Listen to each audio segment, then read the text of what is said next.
Live from the city that never sleeps. 17 miles from Madison Square Garden, New York City. It's America at Night with Rich Valdez. America's favorite late-night talk program, featuring interesting guests from around the world and calls from across America. And now, here is your host, Rich Valdez.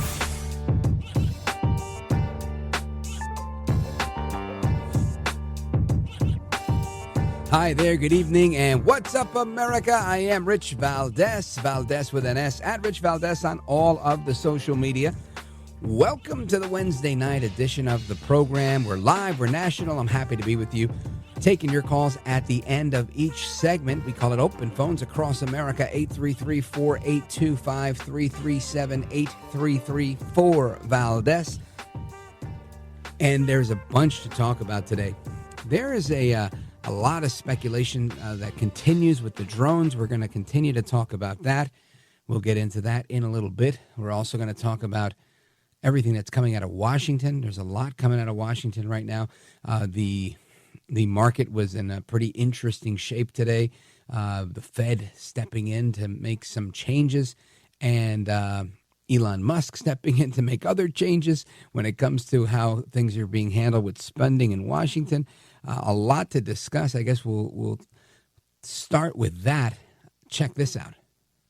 Tonight, chaos in Congress with Vice President-elect J.D. Vance on Capitol Hill, telling lawmakers what to do. Well, what the president believes is we should support a clean CR so long as it contains a debt limit increase. It follows an intense pressure campaign on X by none other than its own CEO, Elon Musk. The billionaire tapped to co-lead a commission on government efficiency posted more than 100 times since the early morning hours. He bashed the 1,500-page bill as pork, warning this bill should not pass. Elon and Vivek and I are on a text chain together. They understand the situation. They said, it's not directed to you, Mr. Speaker, but we don't like the spending. I said, guess what, fellas? I don't either. The stopgap measure would keep the government operational through March of next year. It includes more than $100 billion in disaster relief for Hurricane Helene and Milton victims and $10 billion in direct aid for farmers. But it's also padded with plenty of extras, from funding for the fallen Baltimore Key Bridge to healthcare extensions, authorization for a new Washington Commanders football stadium, and a pay bump for Congress. Look, this is a sandwich. I don't know how else to say that. It is absolutely bloated pork barrel spending. Several hardline Republicans blame Speaker Johnson for conceding too much to Democrats, even threatening not to support him for the post next year. I'm not voting for him. Meantime, Minority Leader Hakeem Jeffries fired back. House Republicans have been ordered to shut down the government and hurt everyday Americans all across this country. Some members are pushing for a clean bill without any extras. For now, House lawmakers are being told there will be no further votes tonight. That is Nicole Killian with CBS News. And again, this should not be a huge shock to most people. If you've ever listened to the news or watched television around Christmas time, this happens every year. Every year around this time of year, we have this, will we shut down the government for Christmas? And every year, for the most part, at least for the last, several, we haven't had a government shutdown. Now, as one of my mentors, the great one, Mark Levin, always points out, do you ever lose sleep when the government's shut down every Saturday and Sunday? No, you don't. It's not really that bad. It's more of an impact on many of the people that work in the government, and they have to wait a couple extra weeks to get their paycheck because they always eventually get paid, than it is to any of us. The reality is we don't live for government. I know I don't live for government. And kudos to Elon Musk and Vivek Ramaswamy, who tanked this bill, who are on this text thread, texting Speaker Johnson back and forth. Listen, if you listen to that report that we just heard, you heard Republican members of Congress say, I'm not voting for Speaker Johnson next term. And you heard the Democrats beating up on Speaker Johnson. That speaker gig is a tough gig. And just look at the last few guys that were in it. Every last one of them's had a lot of issues. The one who makes it look the easiest is Nancy La Bruja Pelosi, right? And that's because she rules with an iron fist. It's plain as day. She does this like a gangster. It's not about, anything other than we're spending this much money. We're going to spend it how I want it, and that's it. Don't you dare speak up about anything contrary to what I'm talking about. But that's not what we're looking for, right? I think the American people gave Washington a mandate. We sent him our choice for president. He came with a bunch of additional choices for coattails in Congress and whatnot. And we need that. We need this type of pressure. Maybe we need a little shutdown. We need to let people know we mean business. People need to know we're serious. Willing to do what it takes to get the job done. And speaking of that, the Fed has cut interest rates by a quarter point, which indicates there'll be fewer reductions down the road. Now, the Open Market Committee, they cut the overnight borrowing rate to a target range of 4.25 to 4.5%, back to the level where it was back in December of 2022. And we have a clip from Chairman Jerome Powell. Listen to this. I would say today was a closer call, but we decided it was the right call because we thought it was the best decision to foster achievement of both of our goals, maximum employment and price stability. We see the risks as two-sided, moving too slowly and needlessly undermine economic activity in the labor market, or move too quickly and needlessly undermine our progress on inflation. Yeah, I actually agree with the statement he made. If you do this stuff too fast, it'll never impact inflation. What'll happen is you'll see people jump right back into the housing market because they'll see lower interest rates. That makes sense. But the problem is we'll still have an inflated economy, right? The dollar will still be inflated. That means home values will still be inflated. And banks will lend you money at a little bit of a cheaper rate, but you're still buying your house at the height of the market on an inflated value. So if you're an investor, right, doesn't make the best sense. First-time home buyers, would you rather buy your house for $550, $450, or $750 or $850 or $1 million? I think, needless to say, everybody wants to get the lower price, right? So I think where we need to be is lower price and lower interest, and then allow the market to do what the market does. But right now, with this inflation that we have, when you have this inflated value, I say it all the time, and perhaps you might disagree with me, but everybody can't have $1 million home. I think that's just the truth. Every last, 2-bedroom condo you find can't be worth $500,000 because people's paychecks don't necessitate that. It's not commensurate with real life. That means you're pricing people out of the market. You're creating home ownership to be something where only a select few. Will it only be Elon Musk and Jeff Bezos that are going to be the only people that can afford to buy a home? What about people trying to sell? They won't be able to sell. Why? Because there won't be anybody buy. And they can't get a loan, right? So you have to fix the problem. And I think Trump's well aware of this.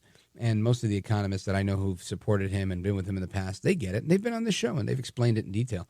So we'll continue to see how this goes. Powell likely says there will be 2 more rate cuts in 2025, but not more than that.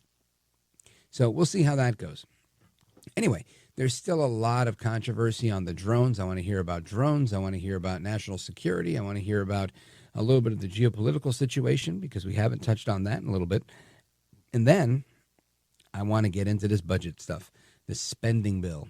Johnson, the politics behind it. I want to speak with somebody who's a legislator at the state level who understands this stuff because he does it. And it's always interesting to see, what the horse racing looks like when you're actually in the horse race, right? So we're going to have that conversation as well. Plus your phone calls, your thoughts, opinions, and more. 833-482-5337, 833-4-VALDEZ. This is America at Night with Rich Valdez.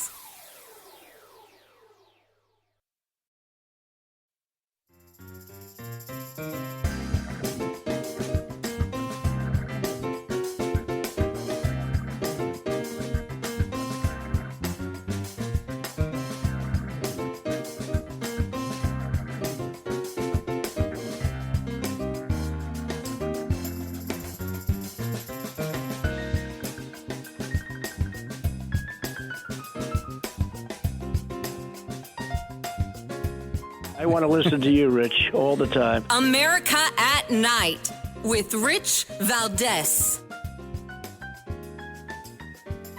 All right, amigos, welcome back. Rich Valdez live with you until 1 a.m. Eastern time.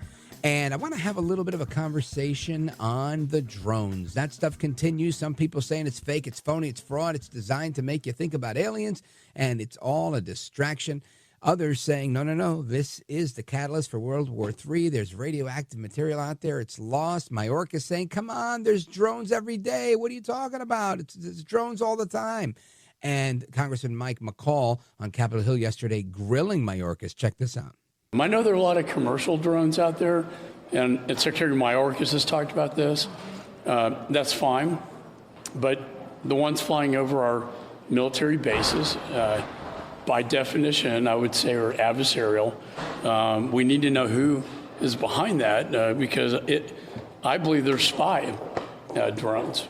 And the PRC, Chinese, Communist China, is very good at this stuff. And we know they bought land around military bases. This would be very consistent with their policy over the last couple of years.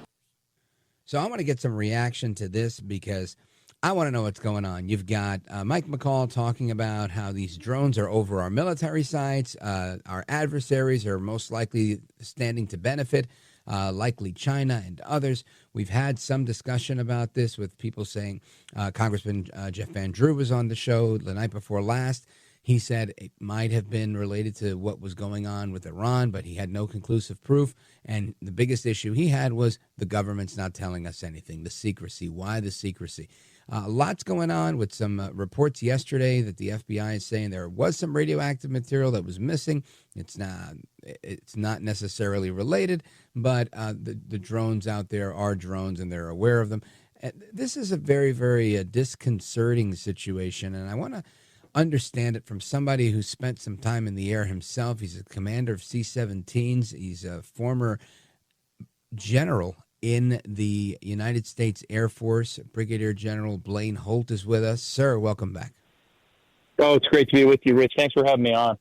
My pleasure. Now, we could take this from whichever angle you'd like to begin, but you heard what Congressman McCall said yesterday in that hearing, and no rush. We can really unpack this. I know you gave us some food for thought the last time you were on, but from then till now, I guess what's new, part B, and part A, what do you think of McCall's assertion here that this might be spying from China? I think we'll start with his comments. I think that Representative McCall has said the most responsible things that I have heard from a government official in this entire fracas so far. But what I would open with is I would say, welcome to fifth generation warfare, because the answer to your question is it's all of the above. This is information warfare. This is psychological operations. This is espionage. This is coercion. It's potentially blackmail and extortion on every single level. But what it is not, and I will I'm speaking to what John Kirby said. It is not a state of people who forgot how to recognize what an airliner looks like or how to recognize normal air traffic. It's not that. And when we talk about little drones that are operating within the rules, you know what? Those little drones are not the size of automobiles, and they're not the size of RVs. So we should get that out of our heads. What we should understand is the Pinocchios on the hill want to put spin on the ball. And if it was all just so sedate and everything was so above board, then why would they be dispatching brand new counter drone weapons up into New Jersey right now under the military authorities? Why are there signals airplanes now actively scanning? Why did Wright-Patterson Air Force Base in Ohio shut down their airspace all day yesterday because of drone infiltration? If it's just so wonderful and these kids are FAA compliant birds.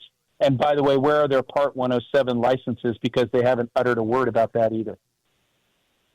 Folks, we're on with Brigadier General Blaine Holt. He's retired from the United States Air Force, C-17 pilot himself, who understands this stuff. And General, I'm with you. Listen, I am so in the dark about this stuff. I'm asking everybody I know. Everybody has a different idea. President Trump was yesterday asked about this. We have a clip of that if we can grab it. You may have heard it, but just for the sake of the audience, I want you to hear exactly what he said in response to this. Check it out. Well, while we get that, what we'll do is we will pretend everybody heard it. And what he said was that he's not going to Bedminster because he's afraid of, not afraid, but that was the, I guess what I took away from it was that he said, look, I won't be going to Bedminster and, being cautious and whatnot. And again, that's probably Secret Service saying, sir, you can't go. But what does that say to the American people? Well, so let's look at that. Let me give you 3 data points. Data point number 1, the president went to Paris. If I was his security advisor, I would have said, no, Mr. President, please don't go to Paris. This is a really dangerous time. Then he went to the Army-Navy football game in full view. I would have politely said, Mr. President, let's weigh that. We're not at Inauguration Day yet. And the president felt completely confident in getting those things done, and he went and did those things fearlessly like we expect. But on going to his own destination, his own land in Bedminster with his own airplane, he thinks that that's too risky. So that ought to tell you right there. And the president tells our country that we're being lied to. He tells us that the government's not leveling with us. Well, we should all take that to heart. Now, I'm going to speak like a very good Southern boy here because that's what I am. There's an old saying, if you stare at the rearview mirror long enough, you're going to hit something. And what I think is, look, we've got the conditions we've got. We know the government is being deceptive. We have to be very careful and cautious about what's the next shoe to drop because, Rich, there's going to be one. And it'll probably happen between now and Inauguration Day. But this administration has caused globally nothing but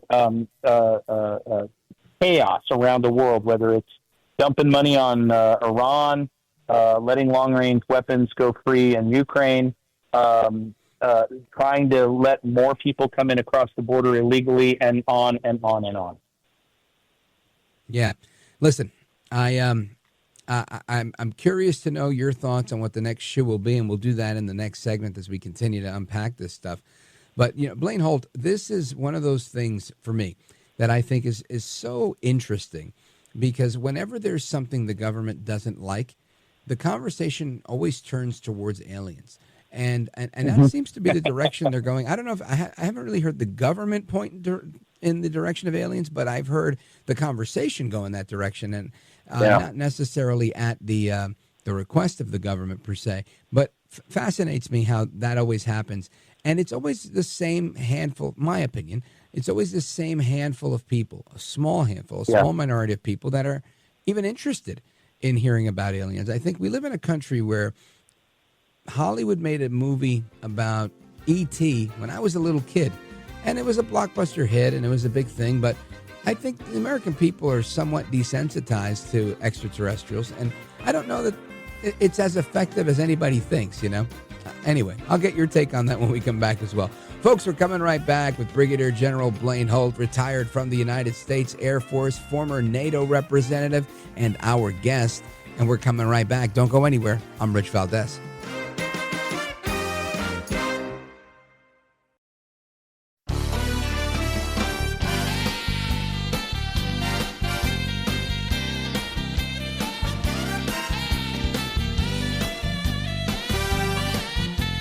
The best guests, the best opinions. This is America at Night with Rich Valdez.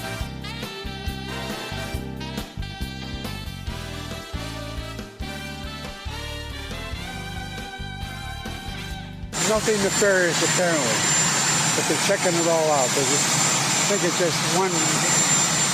There's a lot of drones authorized up there. I think one started and they all got it. Everybody's wanting to get in the deal. That is Joel Baboso Biden saying, look, there's nothing nefarious here. Nothing nefarious? Hold on a second. What are you talking about? Are you saying everything's on the up and up? The whole country is in an uproar about drones all over the place. You got former president, incoming president, all sorts of people, sitting congressmen sounding the alarm, talking about we're under attack. And It's nothing nefarious. I can't. Whose man is this? Somebody come get your man. General Blaine Holt, please help me here. Yeah, I want to help you, but nothing has been on the up and up since that man was inaugurated. We have seen probably the most bizarre, surreal 4 years that I can think of in American history and just studying our history. And here we are. Now we're wondering if drones and airliners can be differentiated amongst our citizens and our population, or John Kirby telling you that, well, there's just lots of drones and there's not much anybody can do about them. Listen, I want to assure your audience that if the orders were properly given to our military and we were told to eradicate hostile drones, the peaceful drones would be airborne, the hostile drones would be rounded up, their ships would be impounded, and their crews would all be in Gitmo. Unbelievable. The whole thing is just surreal to me that we are where we are. Now, I want to get your take on what's happening internationally, because whether or not there are motivations, right, whether it was something that was done by the Iranians, the Chinese, whomever, even if they're not doing it anymore, and this is just the United States looking for radioactive material, whatever it is that people are saying, it seems like no matter what the scenario is, our enemies all win here. We don't, right? We don't win because we're losing. There's egg on our face. We're losing credibility. We seem weak and disheveled. Does that seem fair, like a fair statement to make? I think it's very fair. I think what is also fair is it makes it much more dangerous for Americans when the credibility of the government is so low that we can't trust what they say. We can't know that they're looking after our best interests. And so let's take this radioactive isotope that was lost. Everybody's up in arms about it. I think we should be to some extent, but the full story on that is it's medical grade GE68, and it's a small enough amount that it could hurt somebody, but it's not something that we're going to stand up the National Command Center over and get nuts over. And then the other part, I've heard time and time again people asking me, are we looking for a dirty bomb? Is that what all these drones are? Well, we don't look for dirty bombs on these types of platforms. That's one. Two, if we were looking for a dirty bomb, do you think we'd only do it on the third graveyard shift at night? Wouldn't we be looking 24/7, 365, black vans, black helicopters, sticking indoors and doing Jack Bauer? Well, I think you have a couple. You have a couple of people, right? There was some CEO of some company there who did a TikTok that went viral all over the place, saying that that's the reason we're doing it. We don't want people to know, so we do it at night, and people are buying into this stuff because it doesn't take much to convince people. It doesn't, but here's the other part of this. If we did have a dirty bomb that they're looking for in a geographic area, not only do I want my public to know, I want to give them resilience guidance. I want to issue potassium iodide tablets at 130 milligrams. I want to get them PPE gear. I want to tell them that we're doing everything possible. I want to start identifying adversaries that might have done this. I want to take responsible action. What we don't want is that a dirty bomb goes off, there's a major radiological incident, and then we find out later that our government knew the whole time. And then they're going to, what's John Kirby going to say? Well, we didn't want people to have car accidents and try to get out of town, and it would be a big mess. This is not entirely related, but on that point, follow up. What is your take on the idea? I just preface this. I am deeply offended when somebody says, well, they're not ready to know. Excuse me? Who are you to decide what I'm ready to know? And it's exactly what you just said. Like John Kirby doesn't want people to get into accidents. That's a lot better than saying, well, the government doesn't think we're ready. What does ready mean? I have to somehow be brainwashed for X amount of time to believe something. I have to somehow be awakened from some slumber, as some people would put it. If you go to the hospital and you're like, hey, you've got cancer, they don't say, I don't know if he's ready for this. They just tell you. Yeah. If you, God forbid, someone that's near and dear to you and your family dies on a highway, the state highway patrol, the state police of whatever state you're in, they're going to make a death notification, and they're not going to say, excuse me, Mr. So, I don't know if you're ready for this. They're going to do what they have to do. Why on earth would we save the American public from being ready for something, whether it's aliens, drones, or anything else? Well, this is proof alone that your government disrespects you, that your government is condescending to you as if you were the little kid and the government is the parent. What the government admits here is that we are no longer a government that is of the people, by the people, and for the people, that we are not self-governed, right. and that these unelected cubicle rats actually get to decide what we, the people, are ready for and not ready for. So let's talk about ET. Well, let's set ET off to the side for a second. Not that we haven't been predictively programmed over the last, 8, 9 decades to believe that ET could show up at any time. But and he's our friend. That's right. And provided that there is intelligent life on this planet. But let's take it from this aspect. We're a country that has been on the brink of World War III, looking down the barrel of nuclear weapons annihilation. We're looking at terrorist groups from every flavor walking amongst us right now, PLA, IRGC. We're looking at a potential financial collapse in our system because of the endless printing and spending. We're looking at more pandemics because of what's going on in the biolabs. We're looking at being lied to. Does safe and effective ring a bell with anybody? So then take all that ball of wax, and then you come out with a news story tomorrow. We verified it. There's battle cruisers, and there's a Death Star right outside our orbit, and ET is here. I don't think I think most Americans are like, okay, could they grab a shovel and help? Do they come in peace? Because, we could use some assistance. Do any of them have gold? Because not only are we not ready for that, it's about the apathy that would go into that type of construct on a story. Yes, there'll be some people that are like, oh, it's the end of times. There's an ET in my life. Well, the whole part of this is it's so convenient right now in an administration that wants to create dumpster fire after dumpster fire and throw it into President Trump's hands to suddenly have the ET thing rear its ugly head again. And I think they're just throwing as many logs on the fire that they possibly can. So my words to Luke Skywalker, if he shows up, is, hey, brother, grab that lightsaber and see if you can help out. Yeah, I'm with you on that one.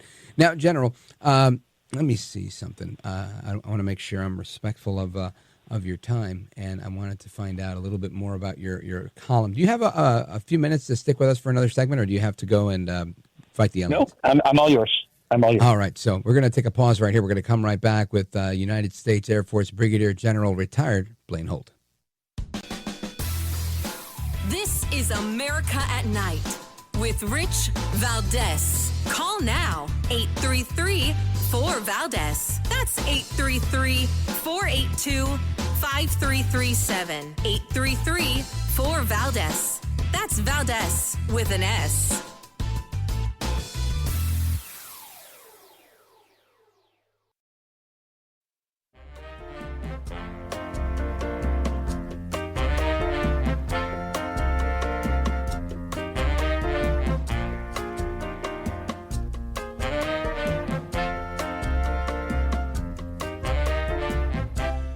Congratulations on just an amazing show. I know you've worked so hard in the industry, and nobody deserves it more than you do. So I'm happy to see you really succeeding here. It's awesome. America at Night with Rich Valdez. It's being called evidence of the machinery of death under the former Syrian president's rule. The Commission for International Justice and Accountability has been looking into several mass grave sites since the toppling of Bashar al-Assad's government, and they are flagging it could amount to state-run crimes. They would dump the bodies in there, and then they would fill the trench, even at such a depth that potentially this area could be used later for normal burials. Former war crimes ambassador Stephen Rapp claims as many as 150,000 people have been tortured and murdered since 2013, with the remains of as many as 100,000 at this site south of Damascus. When we arrived, we saw trenches that were dug in that hadn't been piled up yet. We saw in some areas human bones. Humanitarian search and rescue team, the White Helmets, say it has received reports of at least 13 mass grave sites across the country. The discoveries coming after a week and a half after the fall of the Assad government and days after thousands of prisoners were freed from the Sednaya prison. Thousands of families continue searching for loved ones since the start of Syria's civil war 13 years ago. Kyle Benning, Global News. So that's the story in Damascus. I want to get some reaction to that from our guest, Brigadier General Blaine Holt. He's retired from the United States Air Force. He's a former NATO deputy representative for the United States. He is a former C-17 commander, a tech entrepreneur. He's also a contributor to Newsmax, so you can find his column there. You can see him on TV all the time, catch him on radio every now and again when we're able to get him, because this is a busy, busy guy. And General Holt, when you hear about these updates that are coming in internationally, what's happening geopolitically, I'm sure it's not coming as a surprise, but what's your reaction? You know, you can't get through being mortified when you hear what you expected to hear. The Bashar Assad, the Assad family, they will go down up there with Pol Pot, Hitler, Mao, no question about it. And I think this is just the surface. 150,000 mass graves. That means they found one of the grave sites, I believe. This guy is a monster, and we won't miss him on the world stage. However, as he goes off into the sunset, and according to the Turkish press, he stole 137 billion of their dollars on the way into Moscow. As he goes off into that lovely retirement, you've got this HTS group that comes in, and already you see the West jumping the gun. They're not even asking questions about this repackaged al-Qaeda thug who's now killing Christians already. The Germans have announced they're going to be setting up an embassy. The EU has announced they're going to be setting up an embassy in Damascus. So they're going for formal recognition of an Erdogan-manufactured proxy that is planning on governing Syria, who will tell the international press, not that it takes a rocket genius to figure this out, that he's going to be the new Jefferson and set up this democracy and have human rights, while he is whacking Druze, Alawites, and any other faith in the back because they're not Sunni. So Erdogan is getting what he wants so far right now, is he wants to replace the Ayatollah as the new heavy and hegemon.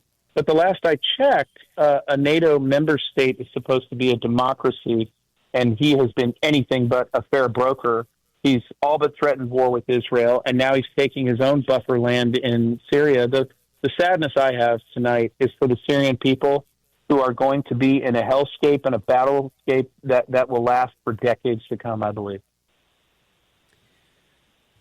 This is, for me, something that happens every so often. Every so often we see this happen, right?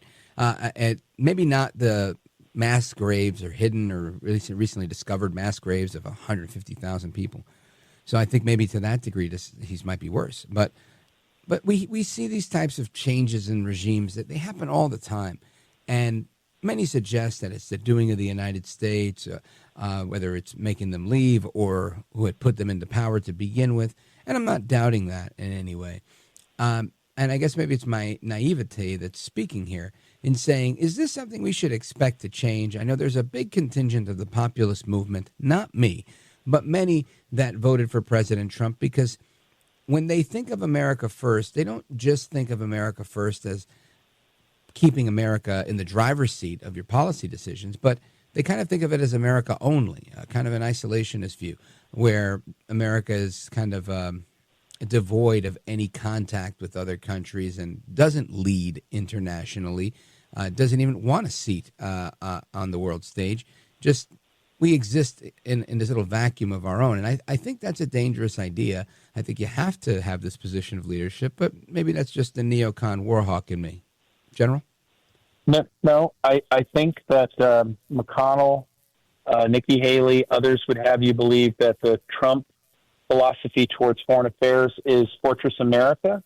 I think nothing could be further from the truth, because I think those are individuals who only see foreign policy through the prism or the lens of a militarized foreign policy. That Victoria Nuland can go down to Sudan and say, if you don't play ball, we're going to wreck your currency, and then you're going to have a real problem with the other group that would like to replace you. Right.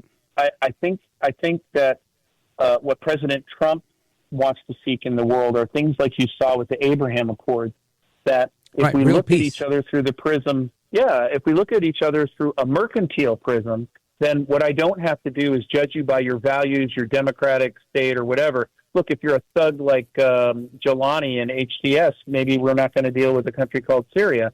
But then we probably shouldn't have troops there either, to President Trump's point.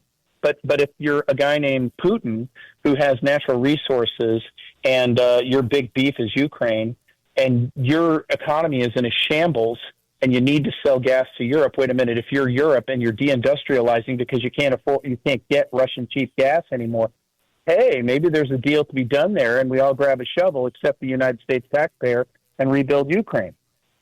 So I think what we're going to see is engagement.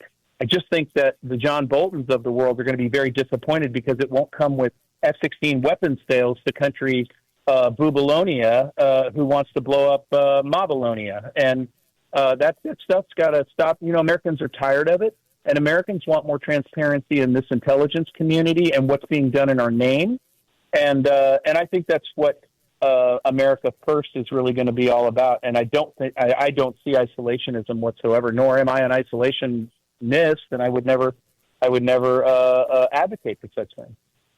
Yeah, and not for the sake of isolationism. For me, I don't care about that part. What I care about is what happens in the absence of America's leadership. Someone else takes the mantle. Absolutely. No. And we're screwed. We are the indispensable leader by far, and America is best when she sets the example, and America's best when she expects high standards out of her closest allies. And I think some of our allies are in for a pretty rude awakening to be reminded of those facts that, hey, you know what? Here in NATO, we pay for it. We pay for most all of it.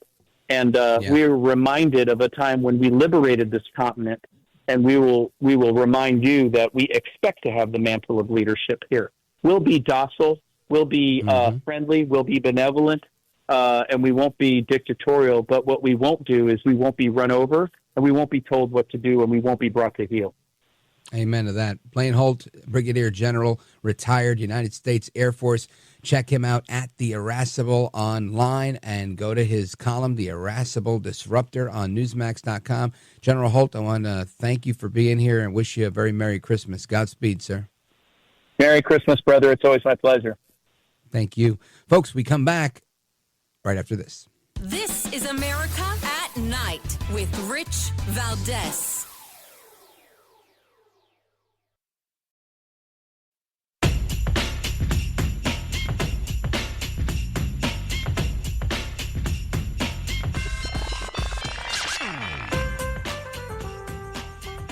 All right, amigos, we continue our conversation, and I want to go to Paul, Boise, Idaho, KBFI in the building. Paul, what's on your mind, brother? Thanks for taking my call, Rich. Yes, sir. The drones, Merry Christmas. we'll start off with the drones real quick. I believe they're electronically able to go on about their business and fly. They're not necessarily being delivered by anybody in particular. And the reason why I say that is because they're not bumping into each other and landing on the ground, and you can pick them up and inspect them. There's really no evidence that they've ever been there. Yeah, interesting point. I haven't thought of it that way. Paul, thank you for your call, brother. If I don't talk to you, have a great Christmas, but we should talk again before then. Folks, we come back and more conversation. What's going on with the budget? Elon Musk and his Doge counterpart, Ramaswamy, they have tanked the spending bill. What's next? We'll find out. I'm Rich Valdez.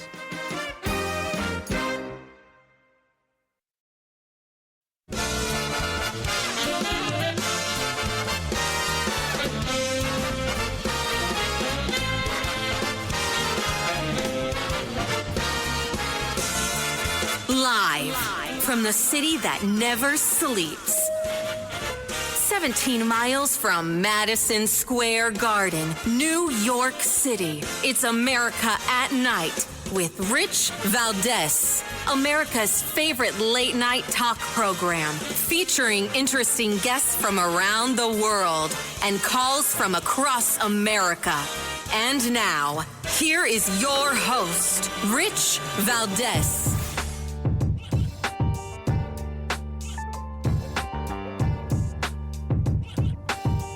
Hi there, good evening, and what's up, America? I am Rich Valdez, Valdez with an S, at Rich Valdez on all of the social media. Welcome. It's the Wednesday night edition of the program. We're live, we're national, trying to keep track of everything happening at night. I'm keeping you up to speed on everything as it's coming in live and breaking. We bring it to you in real time. And the phone number, 833-482-5337, 833-4-VALDEZ. is the phone number if you want to join us on our late night national town hall conversation. We've been discussing drones. We talked a little bit about the rate hike, and I want to get into a little bit of a conversation moving forward on other items, right? And another big item today is probably the biggest one domestically, the spending bill. Congress was all but ready to give themselves a raise and spend lots of money. And there was plenty of fallout. All of a sudden, Elon Musk and Vivek Ramaswamy start texting Speaker Johnson, and they're saying, hold on a second, this is no bueno. We don't like this. They're spending too much money. We can't move forward with this. This violates our DOGE Code of Ethics, our Department of Government Efficiency Standards, and this can't fly. And he started putting pressure, and it's now tanked the bill. Listen to this. Here's what happened. A post on X by Elon Musk sent shockwaves through the Capitol. House Republicans were trying to see if they have enough votes to pass the spending bill. Musk posted that anyone who votes yes should lose their office in 2 years, and lawmakers are scrambling. Tweets from Musk, and has that complicated this? Well, I mean, I think that there's always a lot of interest in what's happening up here, and this is more than interest. They're telling people if they vote yes, they should be voted out. The social media world is a part of our politics, and I think members have to expect that. And there will be a lot of hard votes in the next couple of years. A member of the House Republican leadership told Fox that Musk is not helping. The lawmaker added that Musk has bigger fish to fry than picking a fight with House Republicans. One source said the bill is now bleeding support from the GOP.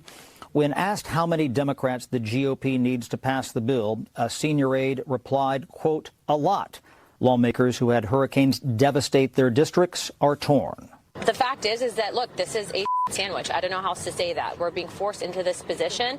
They could have done a standalone. They did this because they knew that it would put members in this position to support it. We're damned if we do. We're damned if we don't. Now, the bill has about $100 billion in disaster relief, nearly $30 billion to restock FEMA's coffers, and there are lots of health care provisions. Jamming everything together in one bill means some Republicans will not support Mike Johnson for Speaker in January. So there might be a little bit of political fallout, but that's quite a while. Will it happen? I don't know. I think it could.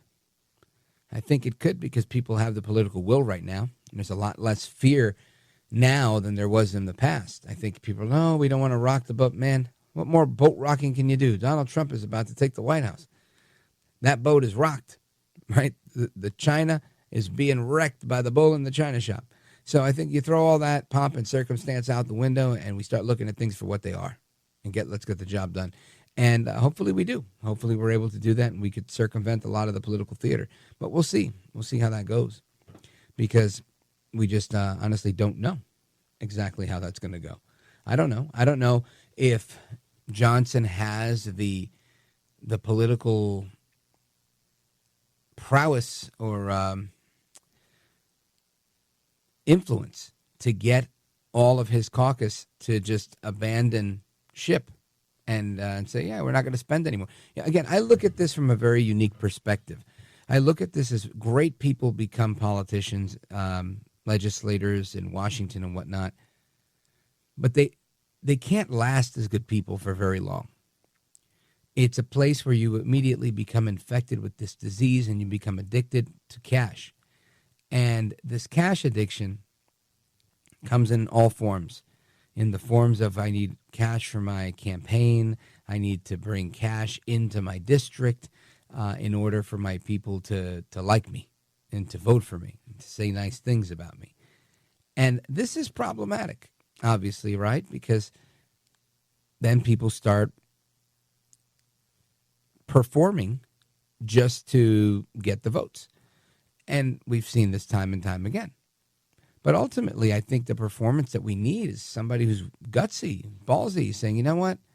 I don't care if I get voted back in. I don't care about any of it. I'm going to do the right thing. Few and far between. It's very difficult. It's very difficult. Even when you try to do the right thing, Washington isn't a place that's designed for people that do the right thing. So my question becomes, what happens? Does Speaker Johnson have to lean on the Democrats for support? Or will he get the Republicans in line? I don't know the answer. I wish I did. And I'm going to get some reaction from our next guest on that particular topic. But I think this is an important thing. It's important for us to know, because otherwise, what is it that we know, right? We don't know a whole lot. Now, Speaker Johnson, he weighed in, and he had some comments. Listen to this. What could you tell us about this bill, and does it disturb you? Some Republicans seem to be very critical of it. No, look, these are three of my great friends you just quoted there. They're not wrong about the government debt and deficits. It bothers us all. We've got it in our central focus. And when we start the new Congress in January, when Republicans are in control and DOJ is working on all 6 cylinders, we're going to be able to scale back the size and scope of government. But before we get to that point, remember, right now, we only control 1/3 of the federal government. Remember, Democrats are still in charge of the Senate and the White House. So what we've done is, with the conservative play call here, my friends that you just interviewed there, or that those clips were played, were part of this decision. We decided, even though we don't normally like short-term stopgap funding measures, it made sense here. Instead of doing, Chuck Schumer and Biden spending for 2025, we pushed this decision into March. It'll be March 14th. So the feature there is that we'll have Republican-controlled Congress and Trump back in the White House, and we get to decide spending for 2025. So that was a good thing. That was a good thing, is what he says. So let us find out. Is it a good thing? Is it not a good thing? I'm going to bring in our guest momentarily. And, of course, your thoughts on this, the American people. I want you to weigh in on it. 833-482-5337, 833-4 Valdez. Scheduled to be with us in the next segment is New Jersey State Assemblyman Robert Auth, A-U-T-H. And Robert Auth is a state legislator who understands this budgetary process, understands national politics, was probably one of the biggest supporters of Trump in the New Jersey state legislature.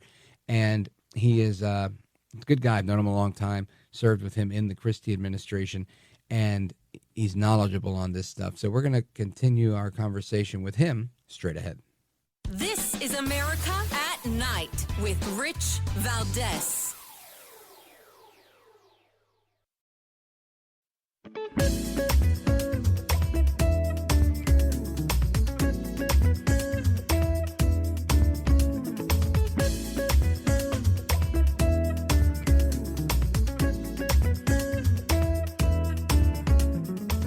Well, thank you, Rich, and thank you for everything. I know you very well, and I listen, but I have a lot of people that listen, and they love your show, and I appreciate it very much. America at Night with Rich Valdez. American people don't send their representatives to Washington to vote on a 1,500-page bill in less than 24 hours that spends $110 billion, adds $110 billion to the deficit, without the opportunity to offer an amendment to perhaps pay for this bill.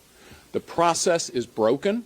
I think that Vivek Ramaswamy and Elon Musk recognize that if they are empowered to somehow reduce government spending and reduce our deficit, because as Elon Musk says, deficit equals inflation. That's the bottom line. When we do deficit spending, we're printing money. We are causing inflation.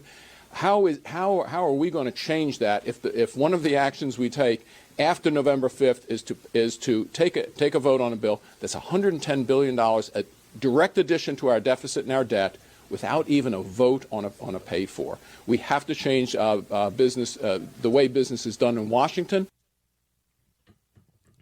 And that is the truth. If we don't change the way we're doing things in Washington, we're going to have a lot of problems. That's Congressman Andy Harris, and he is the chairman of the House Freedom Caucus, and he's right. How do we get through a 1,547-page bill overnight when we're facing a government shutdown? Well, I want to bring in somebody who understands this stuff, because he's also a legislator at the state level. Assemblyman Robert Auth, Bob Auth, old friend of mine, great legislator. He's in his 10th year in the New Jersey State Assembly. Assemblyman, welcome. Good evening, Rich. How are you? Wonderful, thank you. And it's always good to hear from you. It's great to see you recently. And I want to know, what are your thoughts here? Elon Musk jumps on Twitter, tanks this bill. I wish we had somebody like that, doing that in Jersey. Yes. Well, it brings back the phrase, laws are like sausages, better not to see them being made. And this is exactly what the public is seeing. You are being introduced to the new House Whip and the new Senate Whip. And that would be Elon Musk and Vivek Ramaswamy. They are basically laying down the rules, and they're telling members of both houses, the Senate and the House of Representatives, that there will be a price to pay if you do not fall into line and give the president a running chance at doing some great things for this country. And that's basically the line in the sand. And I'm looking at it with total delight. I think it's fabulous. Well, I think you're 100% right here, Assemblyman. And part of what I think is interesting about this is that Van Jones, you know him from CNN, commentator, former Clinton guy, or excuse me, Obama guy. He took to CNN to make some comments about how Democrats, especially Democrats within the media, are underestimating Trump and selling him short. Listen to this. There's a reckoning inside the Democratic Party. Kamala Harris promised us freedom. Well, she delivered it to us because now we're free from having to run anything in Washington, D.C. That's not what we were signing up for. It's what we got. And I hope the party takes a chance to look at the fact that we pushed all our rebels out of this party. We had a rebellion in our party in 2016. It was called Bernie Sanders. You had a rebellion in your party in 2016. It was called Donald Trump. Your rebel won. Our rebel lost. And then since then, the rebels in our party have been pushed out. RFK was a rebel inside of our party. He wanted to run against Joe Biden fair and square. The DNC wouldn't let him. Pushed him out. You can walk down the list. Don't forget, Elon Musk was a Andrew Yang Democrat 4 years ago. He's out. You can walk down the list. Joe Rogan was very favorable toward Michelle Obama. He was a Bernie guy. He's out. So there's something that's happened in this party where the rebels in this party no longer feel like they have a place. Now, Van Jones goes on and on and on, and that wasn't the exact clip I want to play. It's the same direction. But ultimately what he says is that we've underestimated Trump and that Trump is, his words, he calls him a phenomenon. Listen to this. Everybody keeps, the problem is you have a framework in your mind that how can Donald Trump? Guys, can we cut it out? Donald Trump is not an idiot. Donald Trump, let me just be very clear. Donald Trump is smarter than me, you, and all critics. You know how I know? Because he has the White House, the Senate, the House. Totally agree. The popular vote. He has a massive media ecosystem bigger than the mainstream built around him and for him, and a religious fervor in a political movement around him. And his best buddy is the richest person in the history of the world, and the most relevant Kennedy is with him. This dude is a phenomenon. He is the most powerful human on earth and in our lifetime. And we're still saying, well, how was this guy? We look like idiots. We look like idiots. And that's the part I wanted to really highlight here, because you just said something that made me think of this. And what you said was, we now have the new whip in being the Mr. Ramaswamy and Mr. Musk. And if that's not the most brilliant thing I've seen in American politics, we now have a fulcrum that is within the executive branch, right? He has a system of leverage that's directly attached to the people, where he can even control people in his own party. And not control, but he can challenge them if he needs to. Have you ever seen something like this? No. This is, and while you may have certain people, you talk about the new to be a majority leader in the Senate, John Thune. He's from South Dakota, and he's very, very comfortable in his position. That's fine.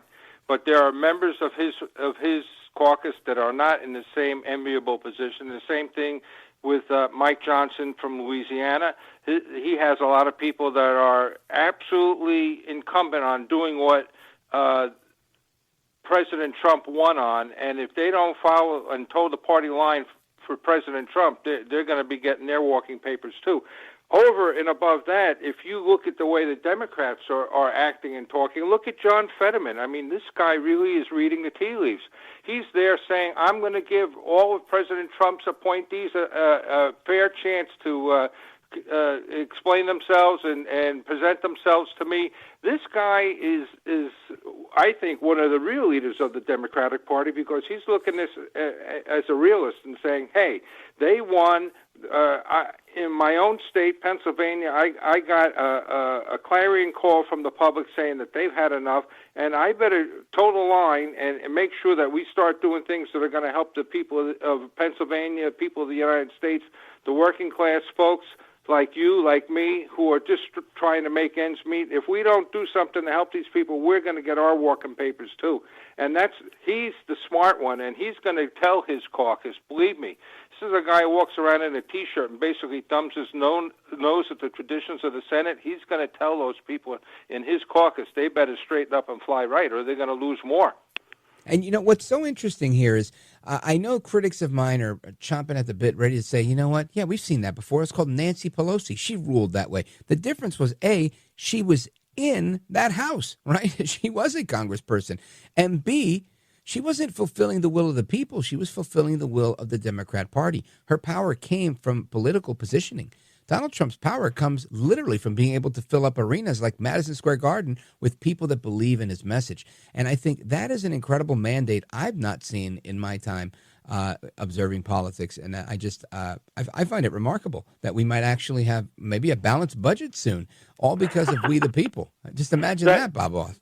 That's exactly right. And, you know, while we say Nancy Pelosi had a lot of power, you take a look at the power President Trump has. The power he has right now is he's got the public behind him, because they're the ones that are suffering right now. And they're the ones, and, you know, you push somebody so far, you make them walk over hot coals for so long, you put their back to the wall, and they finally say, I've had enough. And what he has done is he's created an army of not only Republicans, but he's created an army of unaffiliated voters, which is 50% of the voting base of this country, and he's turned them into Trumpites. Not because they love Donald Trump, but they love his policies. His policies about, hey, I'm going to take care of my own people first. I'm going to make sure people that are down in North and South Carolina that got wiped out are going to get the money they need before we give it to a foreign country. Yeah, that's right. We can't go out there giving away the house without taking care of people at home. And we can't abdicate our leadership internationally either. I want to come right back to that thought with our guest, Assemblyman Robert Auth from the state of New Jersey, the Garden State. We're coming back with Assemblyman Bob Auth. Don't go anywhere. It's me, Rich Valdez.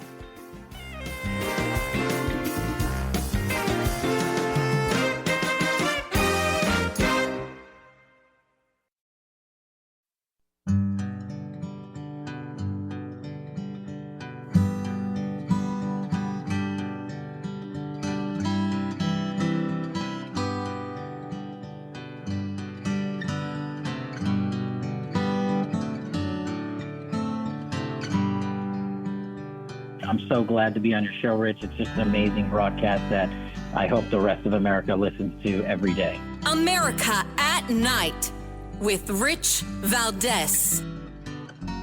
No, it shouldn't be that way. It wasn't supposed to be that way. We were supposed to be on a steady, if difficult sometimes, march towards progress. And yet, just a few weeks ago, the United States voted for a second time to not elect its first woman president. Everywhere, women's rights and women's progress is under attack, overtly and subtly. But I want you to know that I am, and always will be, a proud feminist. You will always have an ally in me and in my government. That is Prime Minister of Canada, Justin Trudeau, and the attacks on Trudeau just continue ever since he had that dinner with President Trump, and he trolled him a little bit saying he should be governor of Canada. Today he says, I don't know if he's Fidel Castro's son. Maybe he is, maybe he isn't. I mean, he's really hitting him hard. And in the days since, his top ally, Chrystia Freeland, she has resigned from the Canadian Parliament. You've got him stumbling kind of all over the place because he's being asked to resign himself by his colleagues in the Conservative Party. And all of this because Trump has threatened tariffs, and the people are saying, don't let Trump do the tariffs. It will cost us way too much. We lose too much. We have a trade surplus with the United States, and we don't want to damage that. And this is, again, just another example of, in my opinion, the political savvy that President Trump brings to the table. It's an understanding of things that is well beyond, I'd say, most politicians, because he does things, even if he might be afraid, who knows, but he doesn't show that fear, that's for sure.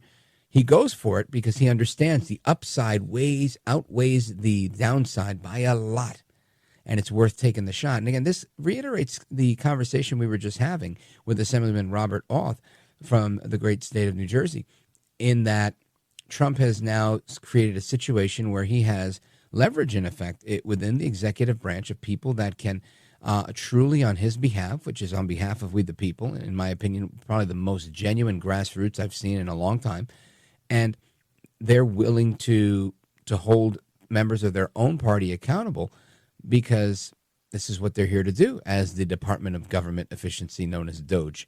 So I think this is a brilliant thing, and it's equally brilliant to see how the president is, President Trump, President-elect Trump, is making all these moves. He's literally having members of parliament in another country ask their prime minister to resign as a result of policies that he's merely just suggested in the media, but because he's not in office yet.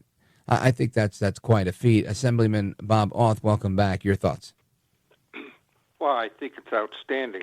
I totally disagree with what the Prime Minister said about women. President Trump is surrounding himself with he's the real feminist. Completely intellectual women, and he's using them because they are able to offer great counsel to him. They have a clear and concise idea of what his policies are and what's best for the country, and he's taking advantage of that. If we ran a great conservative woman in this country, she would get elected immediately. I think the notion that Americans are not willing to have a woman president are absolutely ridiculous. You just need to have the right one. That's it. I agree. I totally agree with that statement. I think whenever somebody tells me the American people aren't ready for whatever, I am deeply offended. I was just telling that to our previous. I really am. I mean, people. I have my conspiracy friends that tell me, oh, it's because the people aren't ready. Who the hell are you? Who died and made you the boss of what I'm ready for, what my neighbor's ready for, what Bob Auth is ready for? It doesn't matter to me. And life doesn't have that kind of pity on people. Exactly. If you had a woman espousing the same policies and acting in the same manner as President Trump was acting, she'd be elected because people are ready for a change. People are ready to have the irresponsible spending that's taking place in the House of Representatives and in the Senate by the Democrat majority, and now theoretically by Republicans if they don't have a clean concurrent resolution to present and vote on. They have had enough, and they will go with anyone who offers them relief. And woman, man, makes no difference. They want policy. They want people that are going to say, I'm going to look out for the American public. I want to keep ourselves out of wars. I don't want to send the military to foreign lands to get hacked up and come back wounded. I don't want to spend billions and billions and billions and trillions of dollars on the military if I can use it to build the economy and get the economy back on track, reduce the deficit. This is the outcry of the American public. They have just had it. They can't, and that's why he can have people who aren't even elected but who understand what the public wants. They can be the town criers. These people like Elon Musk and Vivek Ramaswamy, they don't have to worry about anything. They're made men, and they can do what they want. They don't have to worry about re-election. They can be totally upfront, honest, and Right. open about what the problems are and how to fix them. And that is the best thing he's got going right now. It's great. Outstanding. Assemblyman, I want you to stand by because we got a couple of callers that have some questions. One of them is calling with a question related to drones, but I do have to take a pause right here. So we're going to take a pause. We're going to come right back, hear a little bit about drones, and get the response from Assemblyman Robert Auth straight ahead. This is America at Night with Rich Valdez. Call now, 833-4VALDEZ. That's 833-482-5337. 833-4VALDEZ. That's Valdez with an S.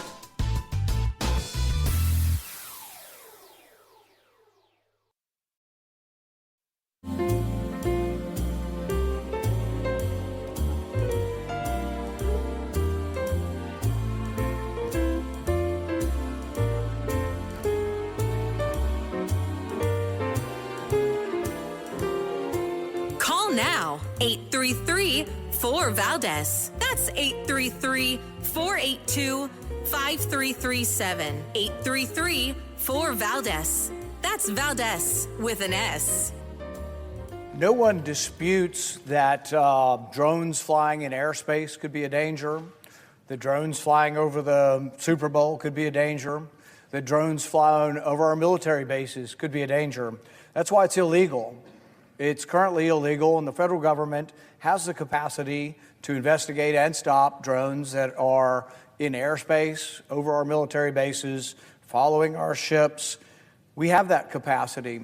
But what is disputed, and what the Biden administration is currently telling us, is they don't see a problem. So if there is a problem, let the Biden administration be forthcoming. Let us know the extent of the problem. Let us know who's flying the drones, and let us know what's going on. Instead, this bill says, well, we don't know. The Biden administration doesn't know, but why don't we give the power to the local officials to go after drones? But I rise today to object to this unanimous consent request because at the time, public trust in government is in historic lows. This body must not rush to grant sweeping surveillance powers without proper consideration and debate by the committees of jurisdiction, which is what I pledge to do beginning in January when we will be in charge of the committees. That's Senator Rand Paul saying, not so fast, as he typically does, and good for him. He's always been a great watchdog for big government issues. But the fact remains, the drone thing is still a question. We had a lot of talk about the military aspects and the political fallout of that with General Blaine Holt. But in New Jersey specifically, we had the mayor of Belleville yesterday saying that there may be a tie-in with radioactive material. We've heard from New Jersey Congressman Jeff Van Drew the day before last. And now we have New Jersey State Assemblyman Robert Auth. And Bob Auth, what can you tell us about drones that we may not have heard thus far? Any new updates? Well, it's constantly evolving. I think, it seems to me some of the mayors down in South Jersey are onto this. They found a cargo container that was supposed to have radioactive material for CT scanners. Yeah. And the material, the container was broken and the material was gone. And the theory, at least at this point, is that those drones are pinging for the radioactive material. And they are supposedly being sent from the Picatinny Arsenal, which is in New Jersey also. And they're looking for that. Now, is this like the equivalent of saying I dropped a glass thermometer and the mercury spilled out, and now I'm out there looking for mercury? Should we could be concerned about the mercury, but we don't have to be concerned that people are trying to kill us? Well, I can't say that, Rich, because we don't know who has it. If it's in the hands of somebody, so it wasn't that it broke in the shipping container and spilled out. This is maybe stolen, proliferated. That's we don't know, and that's what I'm surmising. Right. That, not that it leaked out, not that it was in a liquid form and just leaked out, that it was taken. And if it was taken, because they're saying they're finding traces in the Pennsylvania area now, and so if it moved from Newark to Pennsylvania, it didn't do it because it was rolling down the street in a Right. liquid form. It's rolling in somebody's truck or some other conveyance that is taking it from Newark to some other location. And like I said, we don't know who has it and what their intended use is, and that's the difficult part of this. And if that is the case, I probably would want drones up there trying to find it, because a dirty bomb is not something that I would put past certain foreign powers right now, because Right. they're not happy with who we just elected president and his policies. Now, a former Air Force general we just spoke with said that this is a plausible theory, but there would likely be a round-the-clock search if there was a suspicion of a dirty bomb, and these drones are particularly being used at night, which he found to be odd in that regard. So I don't know conclusively one way or the other, but I do know that Frank is in Minoy, North Dakota on WDAY, and he's got a question about the drone situation in New Jersey. Frank, you're on with Assemblyman Bob Auth. Go right ahead. Hey, Bob, man. Hey, and thank you, Rich. Hey, guys. Yes, sir. No, my only question is we have the Department of Homeland Security, Mr. Mayorkas, who has an open border, and do you think he's going to tell us anything? Yeah. Will he tell us the truth? Can we expect our government to accurately and reliably be honest with us? I say no. What do you say, Assemblyman Bob Auth? Well, we have 30 days to hope for better times. I know, at least it appears that President, or soon-to-be President Trump, has been advised on this, and when queried about it, he said he couldn't comment about it. But then immediately after that, he felt that the public should know. I am hoping that he takes that to heart, and shortly after his inauguration on the 20th of January, that he will sit down and have a press conference with the American public and let them know what's transpired.